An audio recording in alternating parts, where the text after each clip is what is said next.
ও মা মা, আজকে তো একটা লক্ষ্মী পুজোর নেমন্তন্ন আছে, কি পরে যাই বলো তো, কিছু বের করে দাও না। উফ, দাঁড়া দিচ্ছি। এই নে বাবু, এই শার্টটা পর। ধুর, এই সিম্পল সাদা শার্টটা পরবো।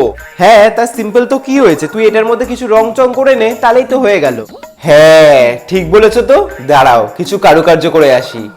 আরে বাবা, লক্ষ্মী পুজোর নেমন্তন্ন বলে কথা, এইরকম একটা সিম্পল সাদা শার্ট পরে চলে গেলে হয়? থোড়ি কোনো শ্রাদ্ধ বাড়ির নেমন্তন্ন, তাহলে একটু রং চঙে না পড়লে হয় না? মানে আমার মনে এত রং, আর জামাটা যদি একদম সাদা হয় তাহলে কেমন লাগবে বলো তো? তাই ভাবলাম সাদা শার্টটার মধ্যে কিছু কারুকার্য রং চং করেই ফেলি। তবে যেহেতু আমার সিম্পল জিনিসই একটু বেশি ভালো লাগে, তাই জন্য বেশি কিছু হ্যাবরা জ্যাবরা না করে শুধুমাত্র জামাটার বুক পকেটেই কারুকার্য করেছি। এইবারে তোমরা হয়তো অনেকেই কমেন্ট করবে যে দাদা কলকা করতে পারতে। না গো, ভাল লাগে না, সবসময় কলকা করতে ভাল লাগে না। জামাটার মধ্যে কি করব 1 ঘন্টা ধরে ভাবতে ভাবতে তারপরে ঠিক করলাম যে যেহেতু জামাটা লক্ষ্মী পুজোর নেমন্তন্ন বাড়িতে পরে যাব, আর মা লক্ষ্মীর প্রিয় ফুল পদ্ম ফুল, তাই জন্য পদ্ম ফুলের ওপরেই কিছু একটা করব। আর যেমন ভাবা তেমন কাজ। আমি কিন্তু এখানে পদ্ম ফুলটা অনেক রকমের কালার দিয়ে একটু শেডিং করে করে করে করে করেছি। একটা গোটা পদ্ম ফুল, একটা পদ্ম ফুলের কুড়ি, দুটো পদ্ম পাতা করেছি। ইউজ করেছি সোনাই 000 তুলি আর ফেব্রিক কালার। আরে বাবা চিন্তা করো না,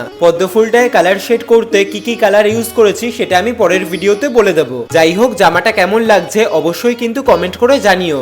আমি তো ভাই জামাটার প্রেমে পড়ে গেছি, সাথে আমি আমার নিজেরও এবং নিজের কাজেরও প্রেমে পড়ে গেছি। যাই হোক, আমাদের নেক্সট বেসিক টু অ্যাডভান্স 11 দিনের অফলাইনে কলকার মাস্টার ক্লাস শুরু হচ্ছে 18ই ডিসেম্বর থেকে ব্যারাকপুরে। সকলে ভালো থেকো, সুস্থ থেকো, বাই, ফলো ফর মোর, দেখা হচ্ছে পরের ভিডিওতে।